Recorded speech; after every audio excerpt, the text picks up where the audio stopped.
दोस्तों, किशोर कुमार के इस जवाब के बाद तो जैसे भूकंप ही आ गया और सरकार का गुस्सा किशोर कुमार पर फूट पड़ा।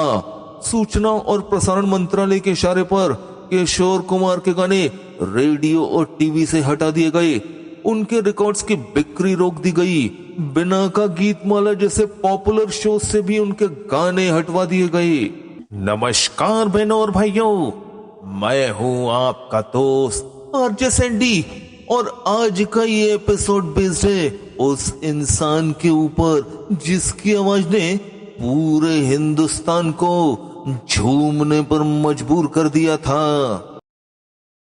जिंदगी एक सफर है सुहाना, यहाँ कल क्या हो किसने जाना। लेकिन 1975 से 1977 के इमरजेंसी के अंधेरे और काले दिनों में जब पूरा देश डर और सेंसरशिप के साए में था, तब इस झूमती गाती और मुस्कुराती आवाज को चुप कराने की कोशिश की गई थी। मेरे सपनों की रानी कब आएगी तू, आए रुत मस्तानी कब आएगी। और वो आवाज थी हम सबके प्यारे किशोर कुमार की। दोस्तों, इमरजेंसी के उस दौर में इंदिरा गांधी की कांग्रेस सरकार ने किशोरदा के गाने पूरे देश में रेडियो और टीवी पर बैन कर दिए थे। सवाल ये है कि क्यों बैन किए थे, और जवाब ये है कि सिर्फ इसलिए क्योंकि किशोर कुमार ने उस वक्त की कांग्रेस सरकार की नाजायज मांग के सामने सर झुकाने से साफ साफ मना कर दिया था। चलिए दोस्तों, पूरा किस्सा आपके सामने पेश करता हूँ। तो हुआ यूं कि 25 जून 1975 को प्रधानमंत्री इंदिरा गांधी ने पूरे देश पर इमरजेंसी लगा दी। विपक्ष के नेता जेल में बंद कर दिए गए, प्रेस पर सेंसरशिप लग गई और सरकार का विरोध करने वाले हर शख्स का मुंह जबरदस्ती बंद किया जाने लगा। उन्हीं दिनों सरकार के प्रचार के लिए फिल्मी कलाकारों और गायकों पर दबाव डाला गया और सिंगर्स और स्टार्स को मजबूर किया गया कि वे सरकार के पक्ष में एक रैली निकालें, रैली में गाने गाएं और सरकारी जिंगल रिकॉर्ड करें। और इस कार्यक्रम का नाम रखा गया गीतों भरी शाम। दिल्ली के अंबेडकर स्टेडियम में 11 अप्रैल 1976 को। उन दिनों सूचना एवं प्रसारण मंत्रालय के मिनिस्टर थे वीसी शुक्ला, जो संजय गांधी के बेहद करीबी थे। और एक दिन सूचना प्रसारण मंत्रालय से किशोर कुमार के घर फोन गया। हेलो किशोर जी, सरकार की तरफ से आपको सूचना दी जा रही है कि 11 अप्रैल को दिल्ली में होने वाले कार्यक्रम गीतों भरी शाम में आपको शामिल होना होगा। आपको वहां गाना भी गाना होगा और कुछ सरकारी जिंगल्स भी रिकॉर्ड करने होंगे। यानी दोस्तों, ये इनविटेशन कॉल की जगह एक ऑर्डर था। यानी आपकी रजामंदी नहीं मांगी जा रही, बल्कि आपको ऑर्डर दिया जा रहा है कि रैली में गाओ और परफॉर्म करो।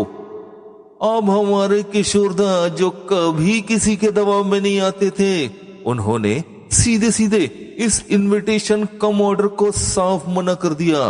किशोरदा कुछ इस तरह बोले, देखिए साहब, मैं किसी के हुक्म पर नहीं गाता। अगर सच्चा निमंत्रण होगा, प्यार से बुलाया जाएगा, तो एक बार को सोच सकता हूं, लेकिन ऑर्डर तो किसी कीमत पर मंजूर नहीं है। दोस्तों, किशोर कुमार के सीधा मना कर देने से तो तहलका ही मच गया। उस समय के ज्वाइंट सेक्रेटरी सीवी जैन का सीधे फोन किशोरदा के पास आया और किशोरदा को घर पर मिलने के लिए बुलाया गया। सीवी जैन किशोरदा से फोन पर कुछ इस तरह बोले, देखिए किशोर जी, मामला बहुत ऊपर तक जा चुका है। आप एक बार मिल लीजिए। सरकार चाहती है कि आप सहयोग करें। आइए, घर पर आ जाइए। जवाब में किशोर कुमार बोले, सर, मुझे हार्ट ट्रबल है। डॉक्टर ने किसी से भी मिलने से मना किया है, और वैसे भी मैं रेडियो और टीवी के लिए गाना भी नहीं चाहता। दोस्तों, किशोर कुमार के इस जवाब के बाद तो जैसे भूकंप ही आ गया और सरकार का गुस्सा किशोर कुमार पर फूट पड़ा। सूचना और प्रसारण मंत्रालय के इशारे पर किशोर कुमार के गाने रेडियो और टीवी से हटा दिए गए। उनके रिकॉर्ड्स की बिक्री रोक दी गई। बिना का गीतमाला जैसे पॉपुलर शो से भी उनके गाने हटवा दिए गए। कोई हमदम न रहा, कोई सहारा। जिन फिल्मों में किशोर दा गाना गा रहे थे उनकी लिस्ट बनाई गई आगे कड़ी कार्रवाई करने के लिए। यानी कि उस समय की सरकार को यह बिल्कुल नागवार गुजरा कि किशोर कुमार जैसा मामूली शख्स उनके ऑर्डर के सामने सिर झुकाने से मना कर दे, और इसी की सजा के रूप में ये दमन चक्र चलाया गया और किशोर कुमार को बैन कर दिया गया। लेकिन दोस्तों सवाल ये है कि हमारे प्यारे किशोर दा ने तब क्या किया? तो सबसे पहली बात तो ये कि किशोर कुमार सरकारी दमन चक्र के सामने कभी नहीं झुके। उन्होंने कभी माफी नहीं मांगी। रुक जाना नहीं तू कहीं हार के। बाद में उन्होंने मशहूर पत्रकार प्रीतिश नंदी को दिए एक इंटरव्यू में कहा, कोई भी मुझसे वो कभी भी नहीं करवा सकता जो मैं नहीं करना चाहता। मैं किसी के ऑर्डर पर कभी भी नहीं गाता। और आगे जब उस दौर में सरकार ने किशोर कुमार पर बैन लगा दिया था तो मालूम है दोस्तों किशोर कुमार ने क्या किया?